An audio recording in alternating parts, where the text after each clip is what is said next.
Hi, welcome people to the world premiere of, and this could be the first, this could also be the last Ugritone podcast ever. We're so professional, we don't even have a name for this. We're just going to call it whatever cast. Whatever. The cast. weather cast, overcast. You know, honestly, I had been sitting on a name for a podcast for a long time, and like I didn't know where to put it, and I thought like Thought Vomit would be such a great name for a podcast. But I was like, I don't know what to. Yeah, I don't know if that's appropriate for this, but something tells me that that's probably going to be pretty close to what we'll be dealing here. I don't think you're going to learn anything. If you're going to learn something, you're probably behind. If you are, however, going to learn something, we appreciate it. And yeah. Yeah, thanks for joining us. Rainfart number one. Listening. Thought introduction might be in place. Should we introduce each other at the best of abilities, or should we just introduce ourselves? What do you think? Let's see. I don't so want to. Your name is Aaron Cloutier. Am I pronouncing it? Yeah, well, I mean, Cloutier.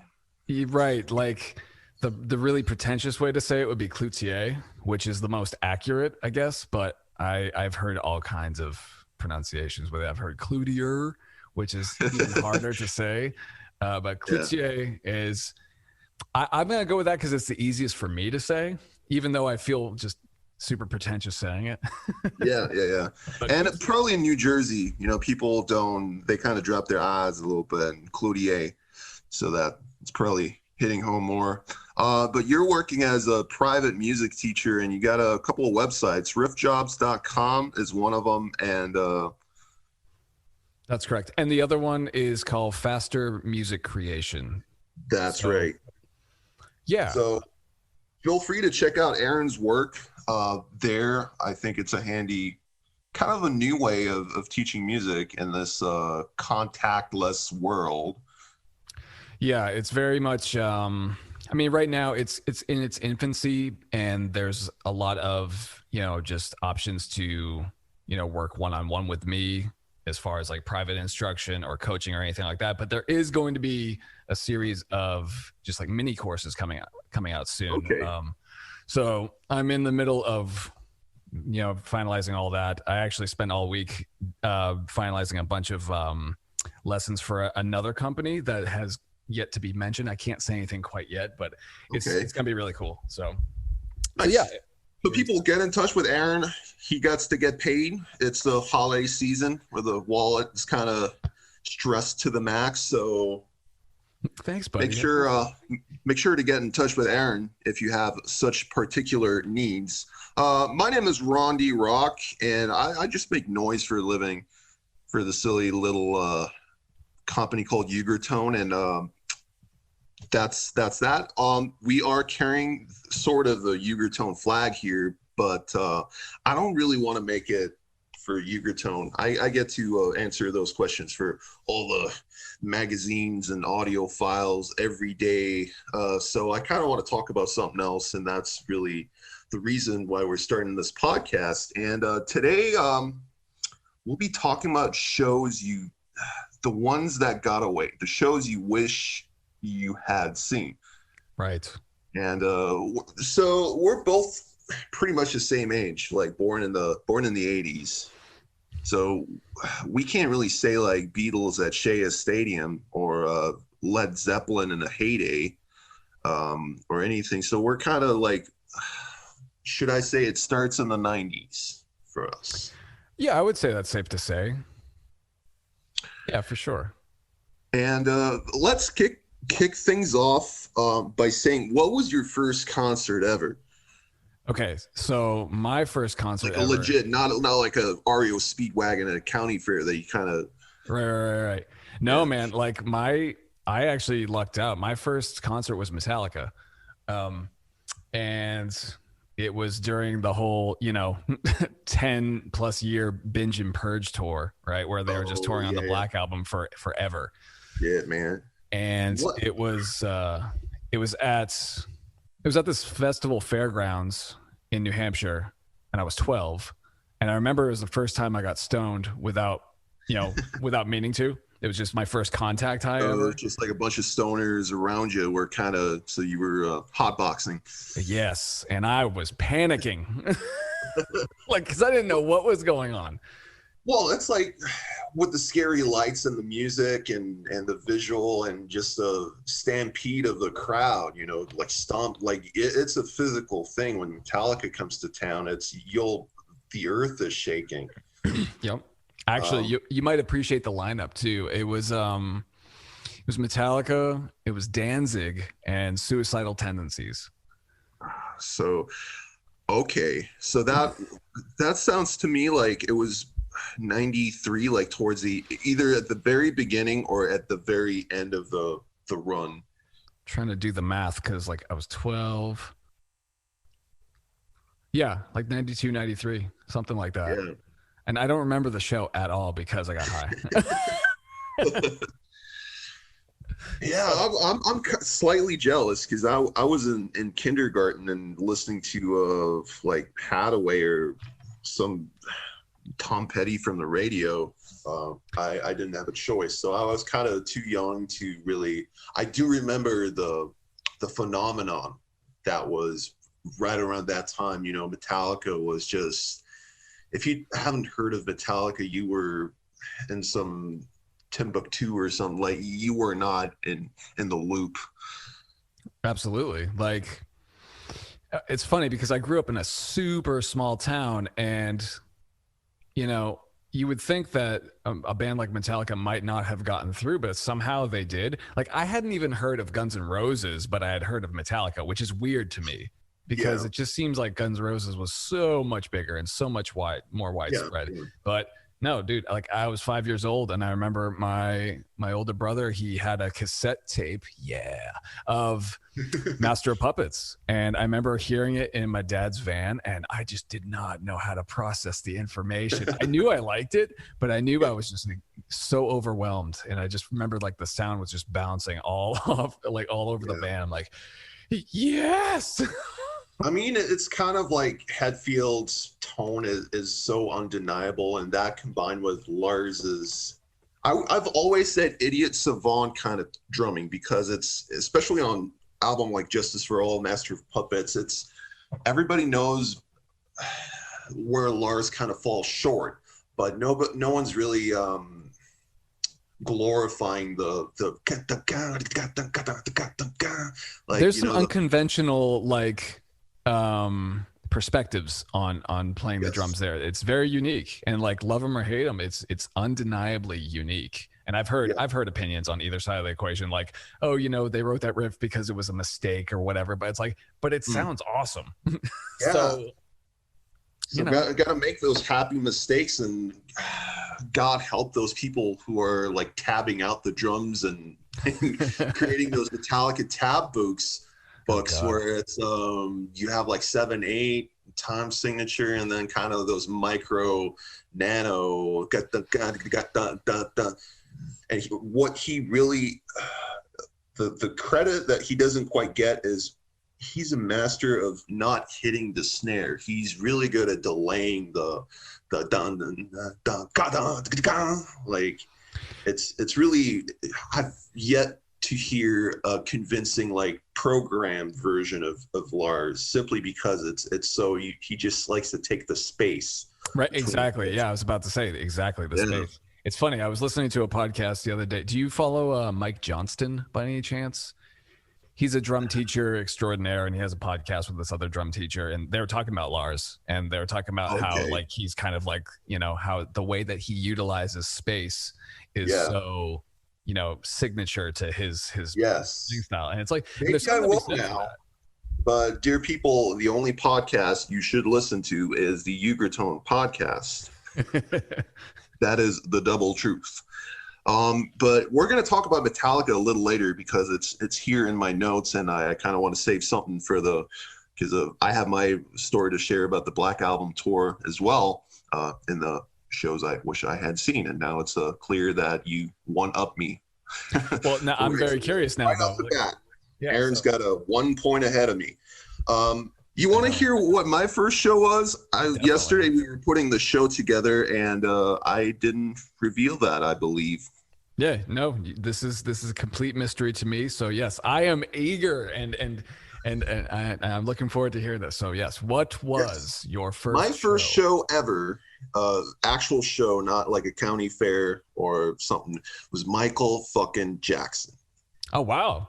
Dude, Helsinki, awesome. Finland, August 24th, 1997, during the History Tour. Damn. I'm Talk sure that about was one quite the show. Yeah, man. I bounced back. You saw Metallica, but I saw the King of Pop, man. Smack. Yeah. But you know what the most, like in hindsight, kind of looking back, the kind of awkward thing about it is that it set the bar really damn high. Right. And it's really he entered the stage in a moon shuttle thing, and it started with a 1 minute, like he was just standing still, and everyone was like, oh my god, it's Michael Jackson. And so epic. Yeah, I bet. One word, it would be epic. How long was the show? I think, well, the thing is, everybody, that's not the, I saw the show 2 days earlier, but the second night from Helsinki, that's actually up on YouTube. If anyone wants to search Michael Jackson, Helsinki 97 and wants to see an epic show, it's there. But I think he didn't play, I would have to say, under 2 hours. And I think part of it was definitely lip sync, because there was just so many cues going on in video, and right, like dancing and all the moves, and then you got to perform as one of the world's best singers at the same time. So I give the guy some slack. Right. I wonder. I'm curious. I'll have to check it out. Yeah, absolutely. Dude, that's pretty awesome. Like for a show right now, who wants to see it, like a really like an experience. If you're like Friday night, have a couple of beers, put a show on, Michael Jackson History Tour. The audio video is top notch. It's all professionally done. So that was definitely a show term. I still remember during the Earth song, on the the whole, I think it was the first time I've heard the sub drop.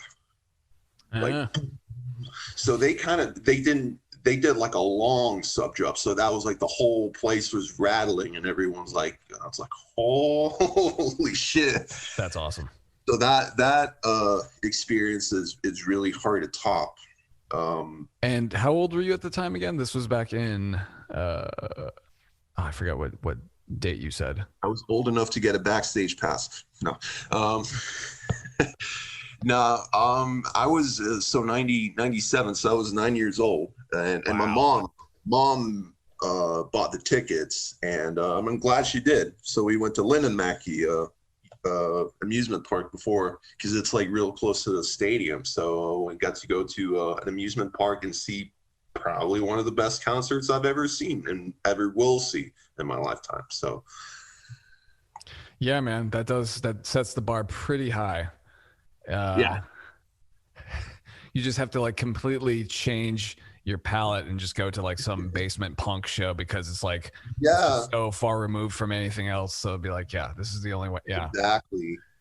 But there's that, it's the other end of the spectrum, and it's like you said, kind of the punk shows, and that's kind of what I might have on my list once we move on. But what kind of a showgoer are you? Like, what type of, there's always the scene veterans, kind of arms folded, and there's the dancers, and then there's the scenesters who don't really care about the show, but they're there to kind of keep up with their scene points, and like, right, what kind of I would say I'm a grumpy curmudgeon. Analyzing the gear, it's like they're using Axe effects. Holy shit.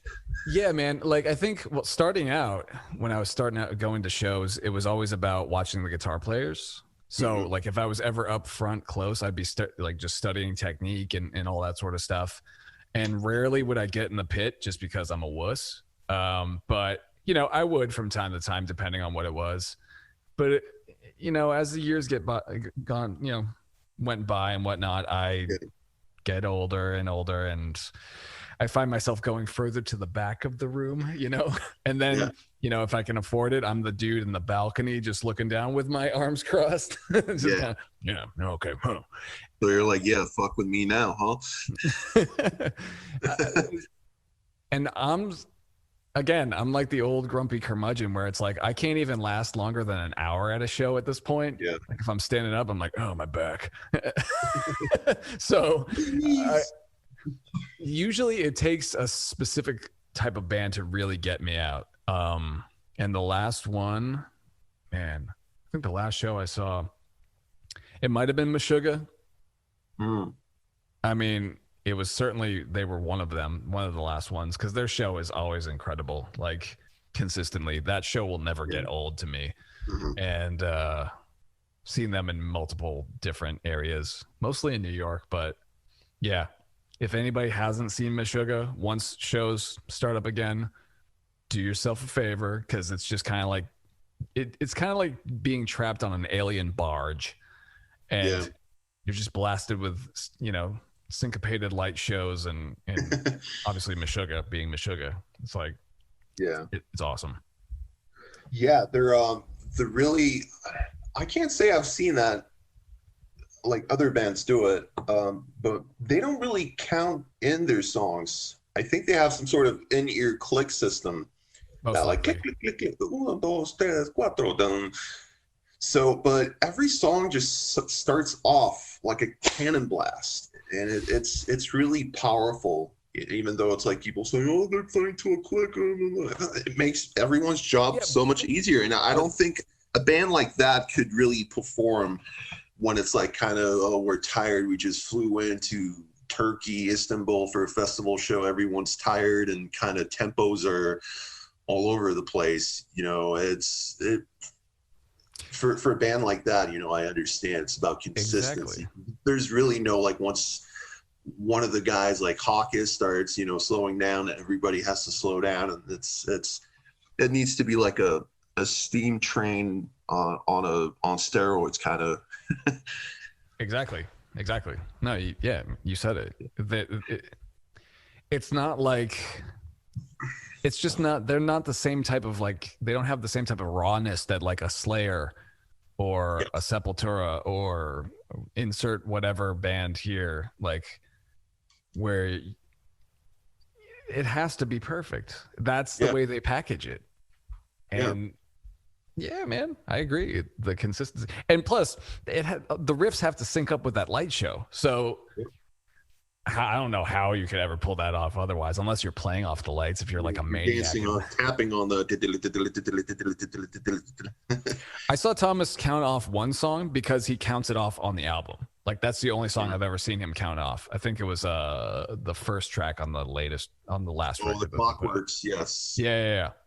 That's the only time I've seen him go. Well, that was the thing. I was really frightened when I saw them twice on the run that they did with Megadeth. And the first one was up in a festival in Quebec, and that was an outdoor show, so you don't really, like, lighting is a big part of their thing. It's like surrounded by darkness. Like, it wasn't as effective. But then I saw them at the local casino open up, and it was like an air raid siren kind of. And I was truly frightened because I knew that it was going to get much louder than this.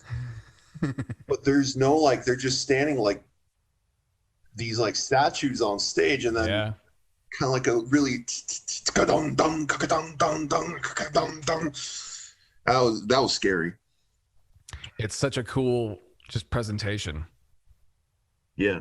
It is. It's like, they're like, it's a good package. Statues. Plus, I really enjoyed the Swedish dance hall band that they play.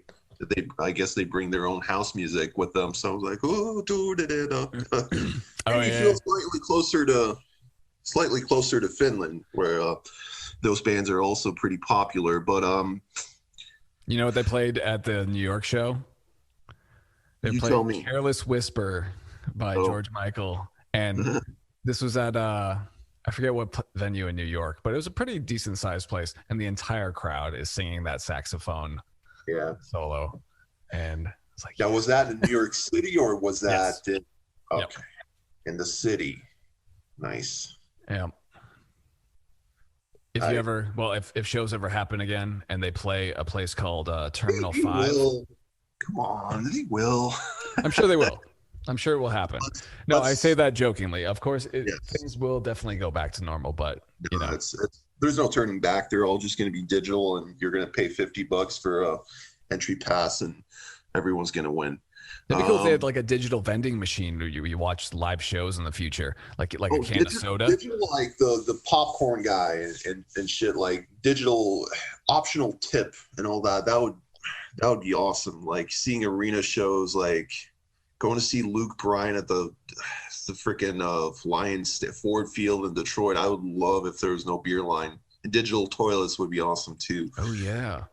But yeah, I guess I'm more of these days like the old drunk guy at a show. Like I just talk to and a lot of the times, like I'm not saying I know everybody, but I usually try to go see shows, especially all of my buddy Zach Gibson's shows. And to be honest, his bands are almost always opening up for one of the national or international touring bands. So that's awesome. So I might actually get in for free. So thanks to Zach, if you're listening. I can't wait to talk drums with you when the shows do commence in Detroit and get stupid drunk and talk about drums. So, but yeah, I've definitely moved out to the back. But sometimes, like when there's a really cool band, I remember Death Before Dishonor played at a festival in Quebec that I always go every year. Well, except this year. But I was moshing by myself and I had like all this space, and I swear to God, it's like a good way to stay fit. You can drink beer and eat pizza all day, and you go see like Death Before Dishonor or a hardcore band and mosh it off for 30 minutes and you feel good as new. Right. So before this, we decided that we're going to like pick a couple of like shows or tours or eras of music that we wish we had seen. I'm going to start this off because, well, we kind of started off the show, and my number one pick, Metallica Black Album Tour. Because it's, I don't know, there's just something like you can't get any higher than that. And I think the band themselves, like they kind of like, we got to enjoy this now because this is not going to get any bigger. It might get more professional and more convenient and more different. And then we saw the Load tour, and it definitely got different. Yeah. But the Black Album tour, because I bought I paid top buck to get the original live shit box. Oh yeah. Somebody just purge brought to the pawn shop, and I'm like, well, I'm getting this. And then the year and a half, the original VHS and all that. And at some point, it was definitely almost like a religion to me just to study as hard as at that tour. But you've actually fucking seen it. Yeah. I mean, it didn't look like what was in the box set, right? Because it was it was at a fairground in New Hampshire, but it's still, and I was high, so I don't really remember it. So maybe it did. Maybe it did. Yeah. But yeah.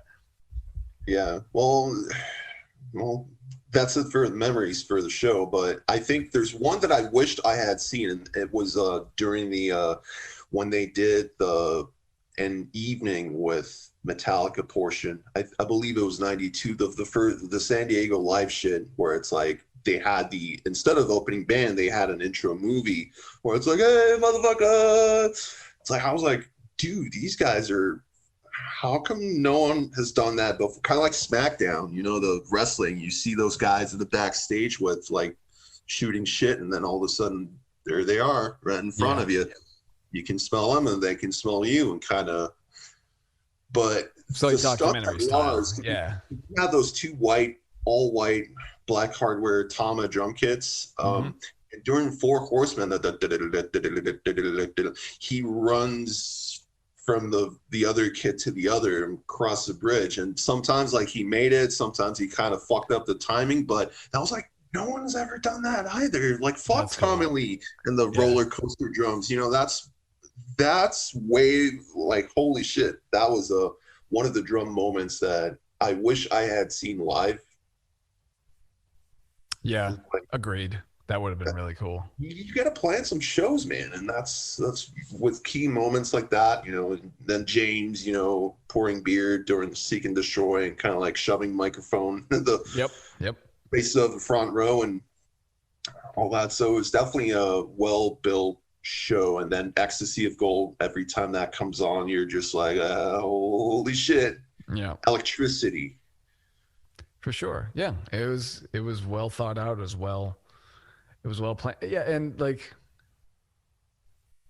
I'm very curious to know like whose idea, like who is the creative force behind putting that together. Like if it was a whole team of people or if it was just within the band or if something it was just... tells me that it's Lars that usually had the biggest, he kind of did that. Like Lars was not, when they were not making a record, he was not like, we just got to rehearse 8 hours a day. He's not like Kirk where it's like, I just got to play my instrument and get better. But Lars was more like the boardroom guy. Like, right. Hey, shit, we got to do this. Like, fucking put 15-foot ramp. And I believe without Lars Ulrich, they would not have made certain business or creative choices that, so without Lars, I'm sorry, Metallica would not have, they would have been a Testament or Exodus. Right. Yeah. I mean, that makes sense. He was responsible for like arranging most of the music, right? And he had that kind of like that big picture, bird's eye view kind of view of the band. And yeah, that makes sense. Yeah. And that's also like James. So there's two guys who have a very strong sense of concept. We can't sell just a bunch of riffs and songs. We have to sell the concept. It goes with the artwork. It goes with the touring cycle. Like everything's connected. Right. Track listing and all that, like how the first second of the record, like that's a really important one, and I think they understood. Yeah, but I feel like that's a talk for another time. We could talk about Metallica till the cows come home. For sure. And I guess, but what's your number one pick? I saw some links last night on your Facebook, so I kind of might have an idea what you might be Yeah, I mean, I don't know if it's my number one because there's a few different types of genres here that like it's tough because like there's one for every era of my life up to this point, but it's a toss up. If I can do two, there's two that like I'm torn behind. Like the one that I had to go rewatch it last night, but it was Sepultura at Castle Donington during the Monsters of Rock show in '94.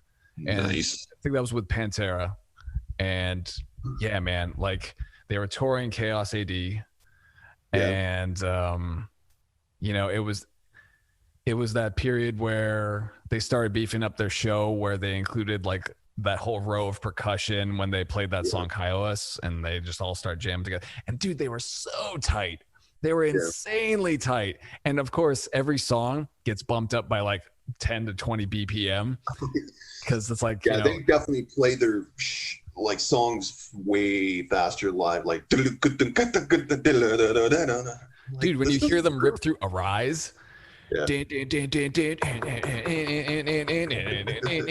like, damn. And they're like a well-oiled machine. They're just kind of, yep, I've done this like 10 million billion times. And like, it was so impressive. And they were still so raw, and Max sounded incredible. It was just cool. It was like, I still love Sepultura to this day. I'm still a massive fan, and like, that's a polarizing thing if you're a fan of Sepultura once the lineup changed and all that sort of stuff. It's definitely not the same band, but I really love the new band. I don't think they would have gone in such ambitious directions musically like the way that they did with Max still in the band. But when Max was in the band, there was such a cool just vibe that was shared throughout everybody, and the attitude and the way that it was presented, it was like, there's a vibe. There's a palpable vibe. Yes. There's something about the South American energy that, because they didn't have McDonald's on like a drive-through, and kind of everything's like scarcity. So they kind of show it in a different way, and Sepultura would be a good example of like, we didn't have it all, but we fucking gave you more than you ever got. And, right. I mean, yeah, and that's indicative of where they come from too, because like socially too, there was no middle class during the time. I don't know if anything's different now because I'm ignorant to Brazil, but it was always like really rich or just extremely poor people. Yes. So yeah, you can tell, man, they were hungry, like super. I think that's hunger is definitely the right word to describe the kind of bands. And now you see it, you know, a Ginger and all those. What's the other? They're from Moldova. The Lena Scissorhands. I've heard of her, but I don't know the band. Yes, but you know, like those Eastern European bands that didn't come from the hottest scene and now they're just Gingers fucking all over the place. Yeah, you know, and they're COVID or no COVID, they're all over the place.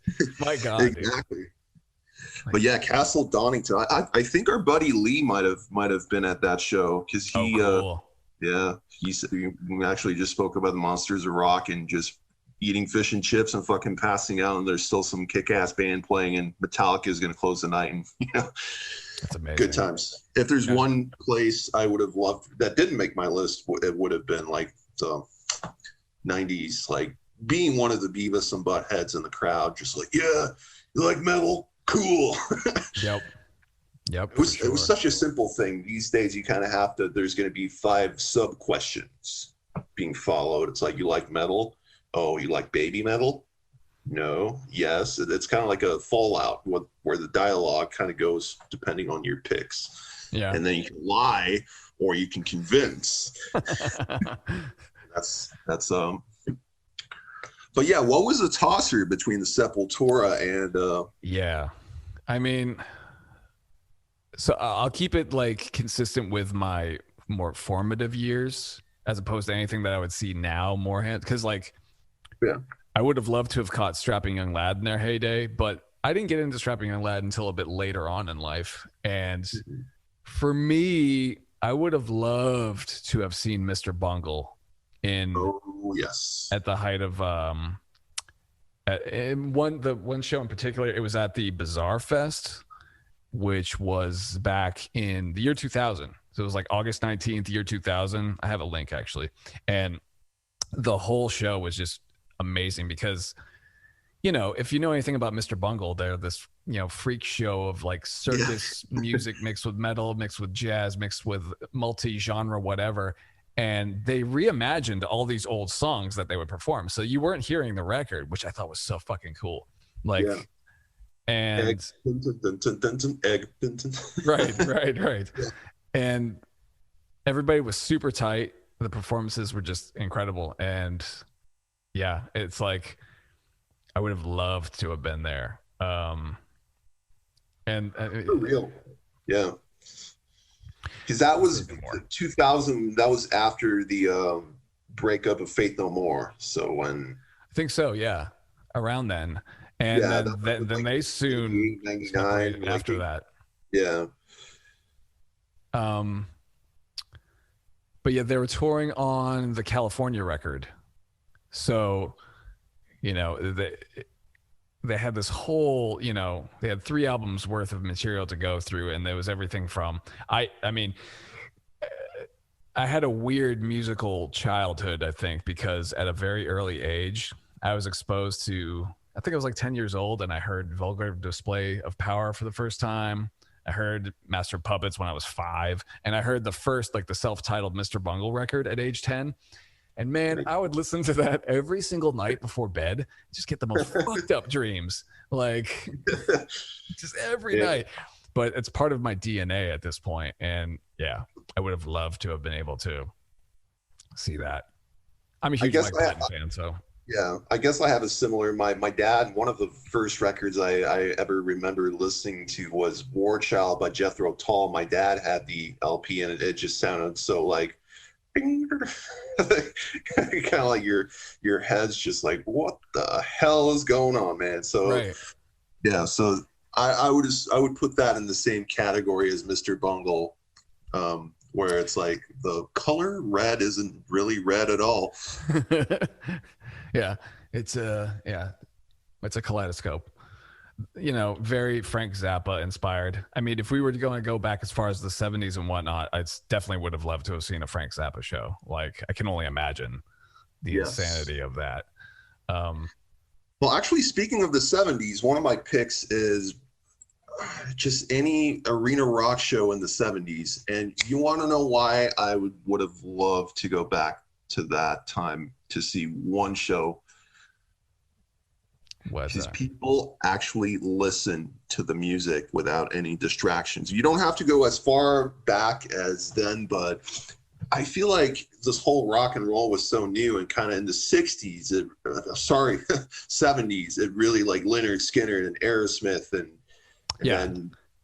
I think like when the US bands started playing US, so it wasn't just the Stones, Beatles, Zeppelins, UK imports like dominating the US. When the US bands started playing like Boston and shit, people were really like, man, it's like you see all those, like I went to see the Rush movie or the documentary in the theaters a few years back, and they were just saying that for some pocket money you could buy the opening slot for Jefferson Airplane in the 70s, and they would be driving in their limos and luxury buses and private planes, and you'd be like driving behind one of their trucks in a beat up van, but you get to play in like Oakland Coliseum and all those like 40,000 seater arenas that like Kenny Chesney and Springsteen and Metallica are able to sell out these days, you know? So right.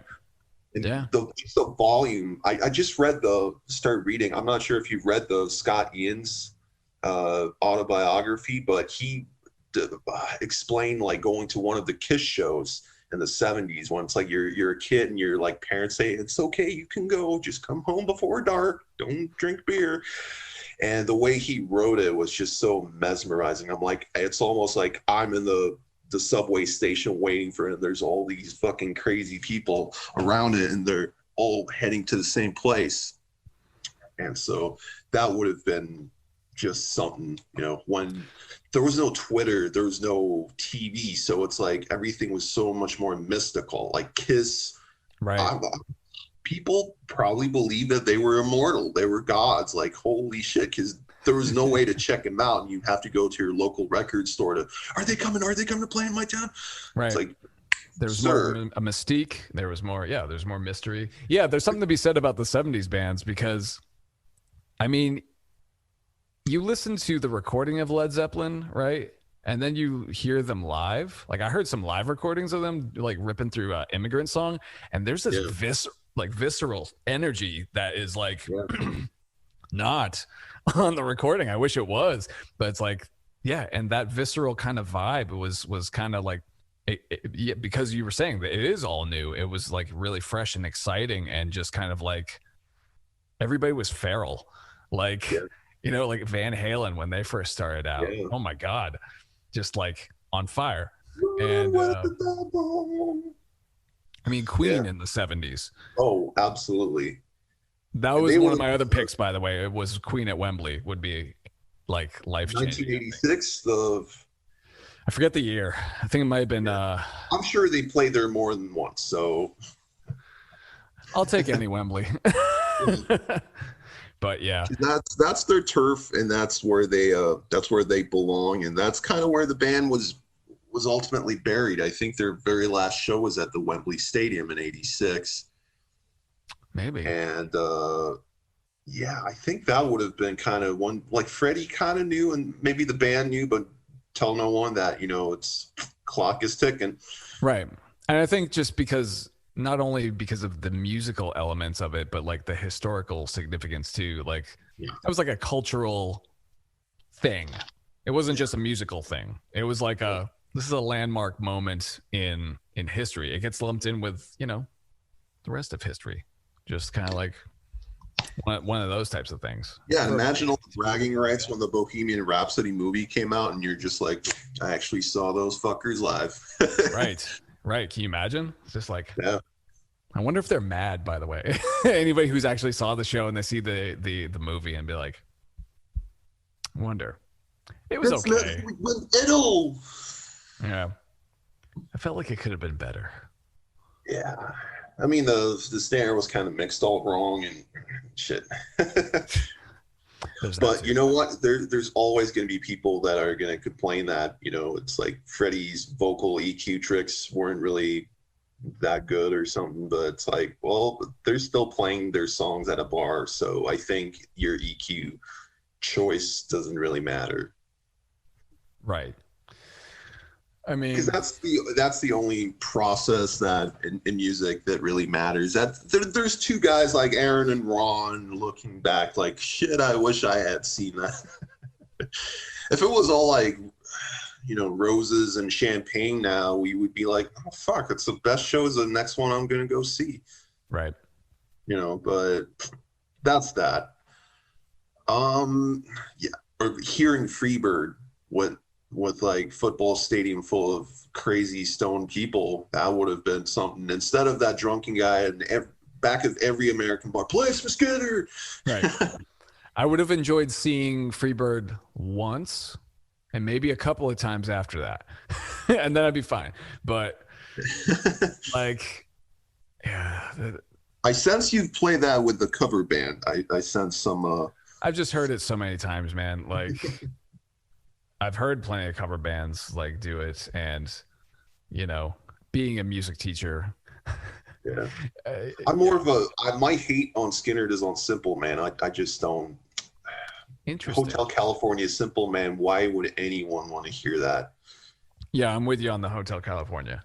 Yes. Please do not request that if you call the show. Although the Eagles documentary, we don't even have the rights to play it, so there's that. Right. And if we get sued, if we just start like me, Don Henley's gonna get mad as hell. Yeah. But yeah. Now let's move on in time. Well, kind of like let's take a detour. My next pick is I've been reading a couple of books of the early New York hardcore. Mm-hmm.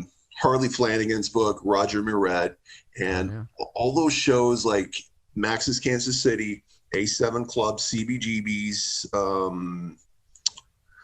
There was some high school in Long Island, I think, Staten Island or something. And then a bunch of guys ended up in Rikers, graduated from Rikers, including Peter Steele. He went there for a while. But those shows where it's like Puerto Rican gang members outside of the club and just the element of danger, but at the same time, this undeniable unity between people, like, hey, we're fucking misfits, but we're in this together. Like, I'm literally going to have to take a beating or a stabbing for you, because that's what happened. Like, although New York was not a very friendly place, especially the Lower East Side, Bowery kind of area. And that would have been just like a Sunday matinee at the CBGB's. That's something where you like 7 bands. That would be pretty crazy. I can't even imagine. I'm trying to put myself back there at the time, because it's just not like that now. It's very so. Yeah. So did you ever go to CBGB's? No. That was way before my time. It closed down way before I made it down to New York. Okay, so I got my timelines all skewed up. I think CBGB's like, I feel like that 2006 or something. I didn't make it down to New York until 2008, the very first time that I paid a visit. And then, from there, I spent time here and there. But no, never made it to CBGB's. Bowery Ballroom, places like that I've been to. Trying to think. Yeah, because most of those places aren't there anymore, and that's kind of what one of my favorite Agnostic Front songs is. Okay, if you're ready to deduct my scene points, those of you actually count, is Old New York, and that's because the story of that song is about New York, but it's about gentrification in general. So it's kind of just looking back like New York was a dangerous place, and nowadays, like, what is it? I don't know. Kind of. So I can relate to that story. I'm sure like Detroit has the locals who saw it back in the days of Blondies or the original days of Cold as Life. Right. Like St. Andrews Hall is still there, and it's still a good venue. I like going to see shows there, but it's not the same. It's right. I mean, I'm sure you could find something like that in Jersey. Like, man, like there's an infamous little venue called the Meat Locker. I don't know if you've ever heard of it. I have not actually. I know of the Stony Pony. Oh yeah, Stone Pony as a pack. That's right. Well, the Meat Locker is literally a basement in a city, if you want to call it, called Montclair, and it's just like home to so many weird, like usually it's like a punk rock basement, but I've also seen jazz bands play there, and there's no soundproofing, there's no stage, it's just literally a basement, and there's some chairs sort of there, but it's all concrete, so everything's just bouncing off it's like automatic plate reverb on a Phil Collins drum sound for everyone. Yes. For that full Phil Spector experience, bands can just load up in there and just be like, hey, bands come in there and they never leave until they get it right. I think somebody lives there somewhere in the back. I think I never met them, but it's definitely one of those places where I've found out pretty soon. I'm like, man, I'm too old for this place. It's definitely for like the 20 something and below, like young punker that wants to throw elbows and scrape their whippersnapper kneecaps. Yeah. Want to turbocharge their immune system by licking various surfaces. Exactly. Yes. But I don't know. Maybe these days it's like I've seen all the crust punk jokes where it's like crust punks are immune to coronavirus, and in a way, I believe that. It's they've seen it all. I believe it. More power to them. They put in the work. Yeah. Montclair, New Jersey. That's where Carmela Soprano went to school. Yeah, that sounds about right. Yeah. I think Montclair State, I believe. Next town over, they is where they filmed the last scene in The Sopranos, I think. Yeah. The onion rings, the best in the state. Right. Yeah, that's the next town over. We should definitely make like a freezing again.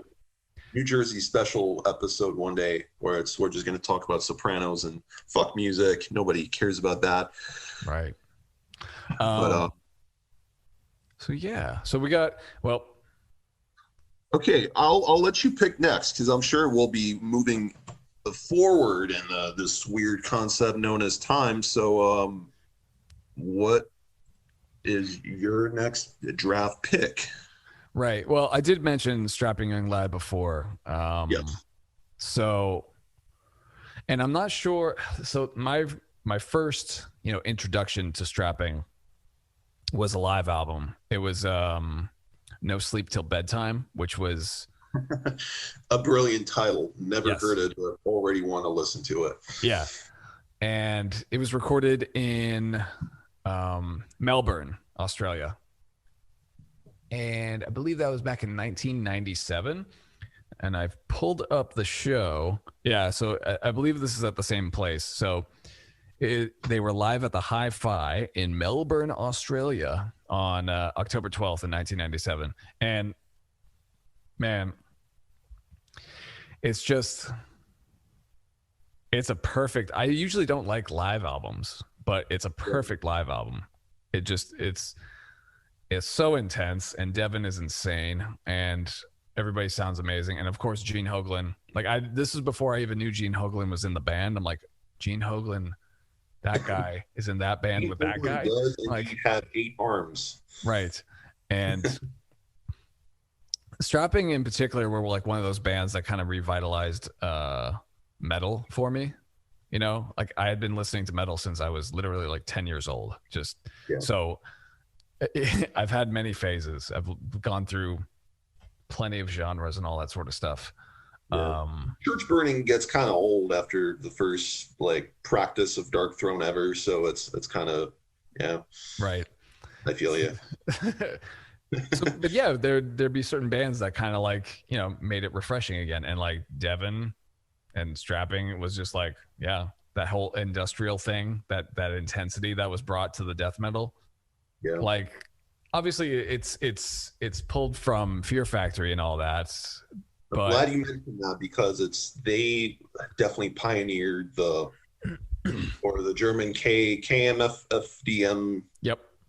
The early Rammstein, for sure. But Fear Factory, for me, they just kind of. So when I made the industrial metal MIDI pack, I kind of knew that it should have been like a. It's not Ministry, because that's a dum dum dum gung gung gung.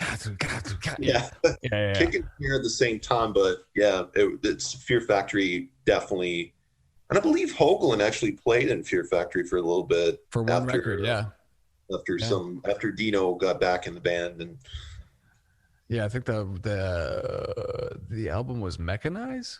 It was good. It was really good. Yes. And but so, you know, Strapping, they took that whole thing and just kind of did their own thing with it. And it's funny because Fear Factory was one of the other metal bands that kind of like refreshed metal for me at the time, but like they were earlier on for me. So it was kind of like Strapping was like the second coming of that for me. But like the intensity that Devin brought to it was just so much more manic and insane than Fear Factory. It's just a different thing, and something that I just totally related to.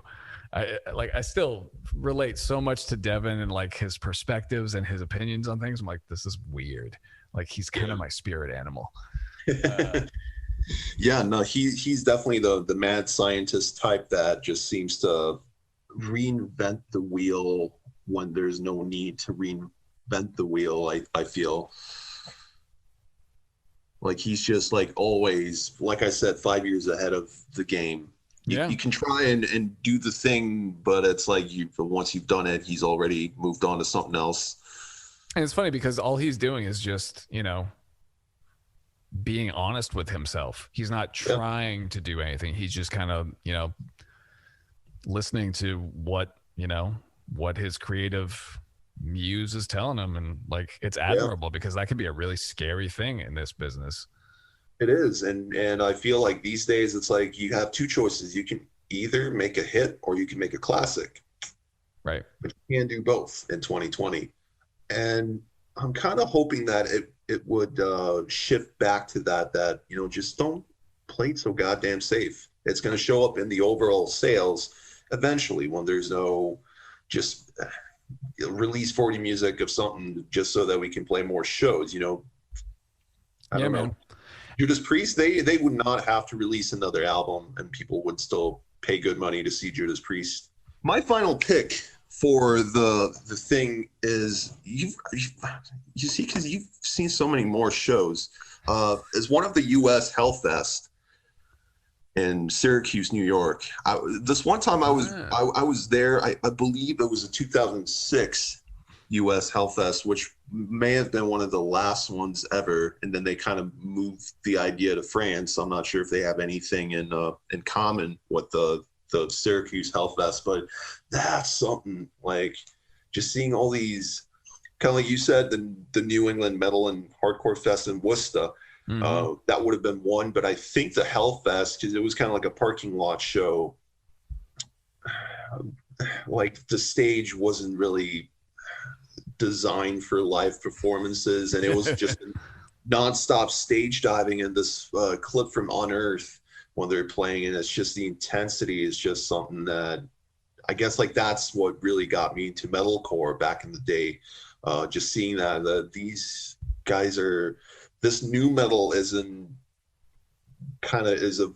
evolving into something really intense. Did you ever go to the U.S. Hellfest? Or I didn't. No, I feel like You said that was in Syracuse? Syracuse, New York. Yes. I don't even think I've been to Syracuse.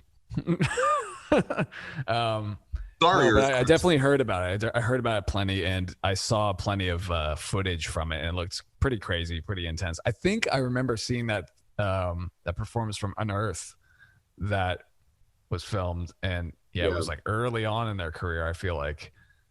And yeah, man, like hardcore shows, they're the best. Like, I will say, like, a show that I am very glad I got to see, because it follows that whole, aesthetic. I saw the Red Chord playing a VFW hall in my hometown in New Hampshire. There was no stage. Okay. Yeah. Zero stage. And I just remember when they played, familiar with the song Dreaming in Dog Years? Yep. Yeah. So they play that song, and that's the signature song to have everybody pile on guy, right? And everybody did. Still, there's no stage. I'm like, oh, this poor guy, he's getting like smashed into the floor.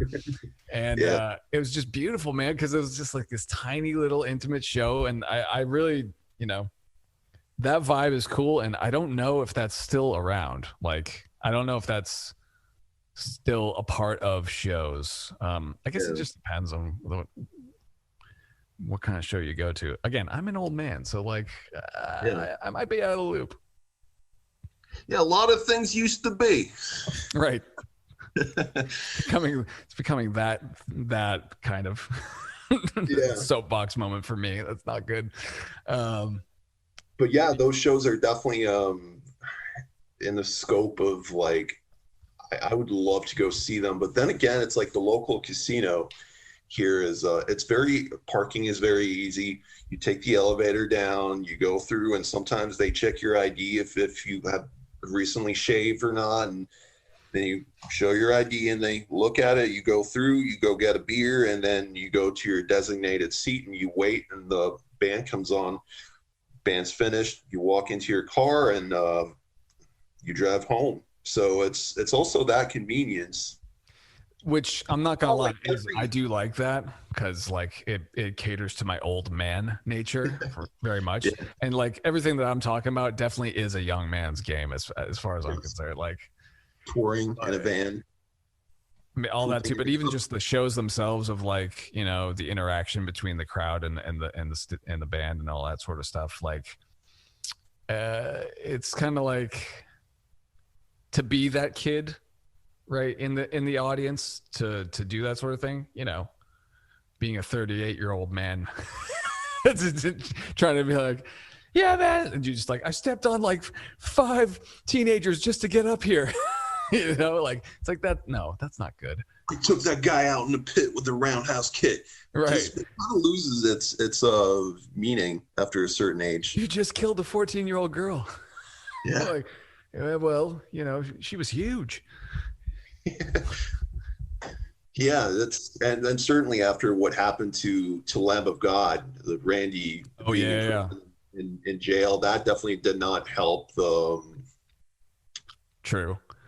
And then actually, now that you bring that up, I suppose Dimebag, that whole situation. Oh, absolutely. Yeah. But it's like the U.S. venues, the security and backstage, and kind of like the area that's separate from the audience, and they don't really exist. So I think that's why there's a pro for fans. So it's easier to hang out with bands, because their vans and trailers and buses are parked in the street somewhere, and that's where they spend most of their time. And if they're friendly, they're just going to hang out and perhaps barbecue with the people.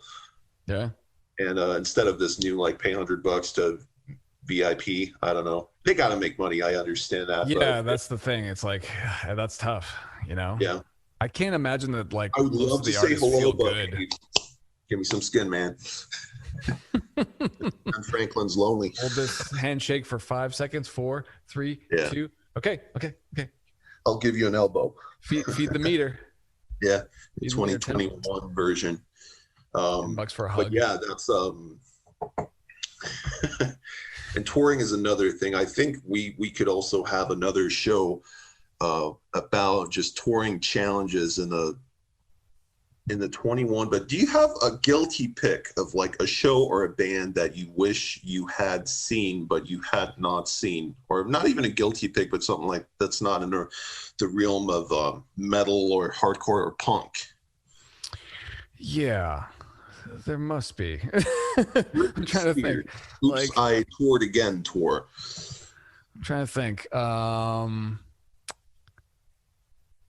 I mean, I just saw U2 for the first time recently, like not that long ago, like a few years back.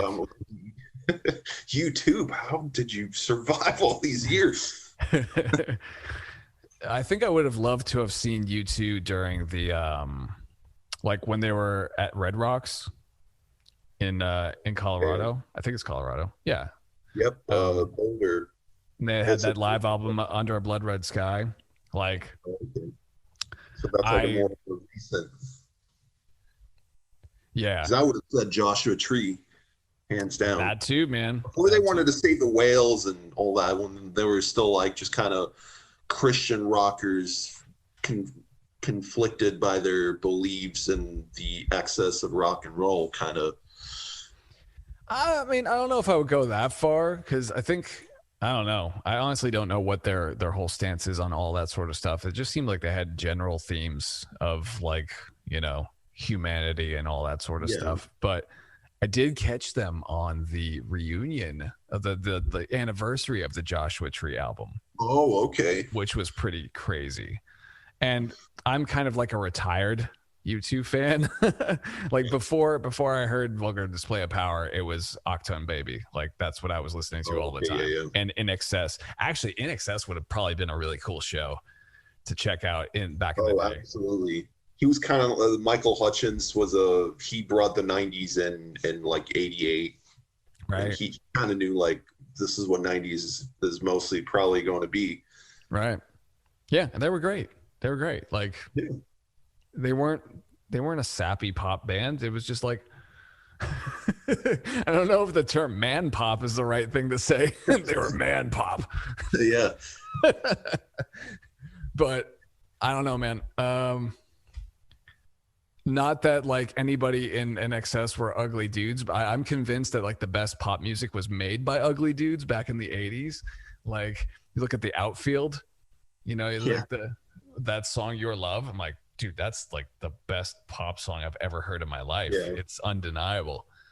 And that's an ugly motherfucker writing it. You know he wrote that shit. Like, yeah, that's true. Yeah. So I guess something like that. Probably like In Excess or old U2, or even I'm trying to think what would be a the Octoon. No, it was Zootopia, Zoo TV, kind of where he called the president of the U.S. or called the president of the U.S. Yeah. I think that would have been something like ego tripping. That was a super theatrical kind of thing, because like that was an interesting like elaborate show setup, because he was playing this character like he was Mephisto, and he like dressed up like the devil and all this sort of stuff, and it's like that was a bit much for me, definitely. But I was like, you know, hey, more power to you doing a show, that's fine. But yeah, he was definitely. Metallica releases Load shortly after, and you're like, fuck humanity, dude. That broke my heart. Like that was like getting dumped by a girlfriend, and because it's like you waiting for the next record. Damn it, Aaron. This is gonna be a whole other conversation, but like my guilty pick, or the pick that you would not expect from me. There's one dream tour that I would have loved to see in the summer of 1999. Hear this lineup consisting of Bruce Hornsby, Jackson Browne, Bonnie Raitt, and Sean Colvin. That would have been something that I would have wanted to see, because I'm a huge fan of the Great American Songbook and the rhythm and blues and the Heartland rock. So that's kind of it does not get any better than that. And they were touring like the big amphitheaters, insert corporate name amphitheater in your local town, right? You know, not like theaters as they do now. Or Bruce Hornsby, I think he tours like wineries with his piano, which is perfect for that. That's awesome. Know, the greatest piano players ever, and just like you're sipping your wine and just waiting for The Way It Is, and then he finally plays like a really weird version of it. And like, oh, okay, that's cool. and you're like 5 glasses in and you don't really care. That's awesome. Yeah. So I wasn't shocked by any of them until you said Sean Colvin. And I was like, whoa. Okay. She's a lady, by the way, those who don't know. Right. I'm trying to remember her song. I can't remember. He's like the one that I don't know. She did a duet with Bruce Hornsby on the Night on Town, something like Lost, or and it's a beautiful song. Their just voices kind of harmonically hit the perfect notes. I like to cry to that song a lot. Good cry to song. Yeah. Yes, absolutely. Bruce Hornsby, something to do with Lost, but it's on the album Night on Town. But wouldn't we've talked a lot so far, and I'm not really sure what the counter says. Has it been 30 minutes? 45 minutes, 90 minutes. But what we're going to do right now is we're going to drop the ball to the listeners out there. If you're still here, I'm not sure if I should congratulate you or say shame on you or man. But if you guys want to hear more of this is sort of what we had in mind. We had nothing planned until last night. I was sipping Pinot Grigio wine, writing down some bullet points.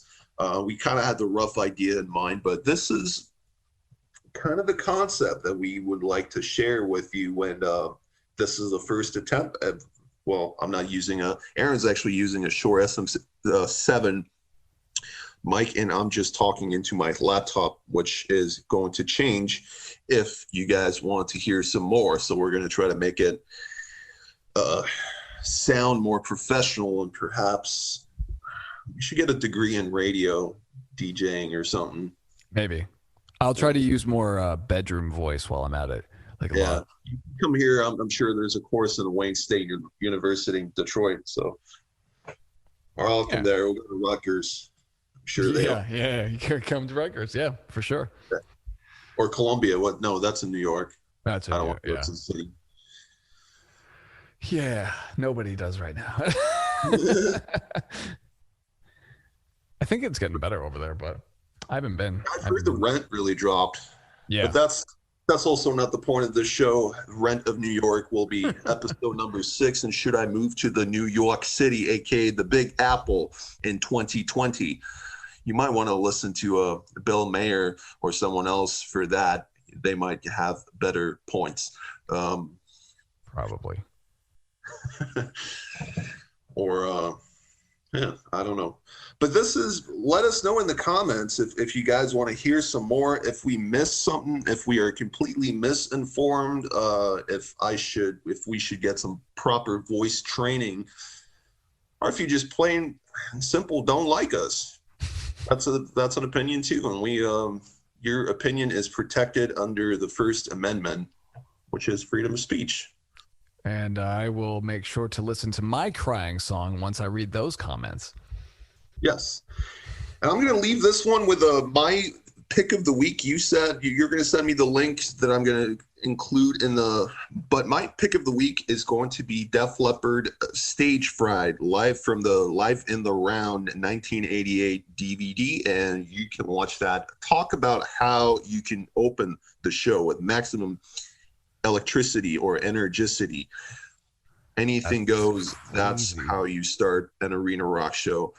It's been a pleasure. Hopefully it's been a pleasure for you as well, back home or on the way to work or at work or somewhere out there in the world.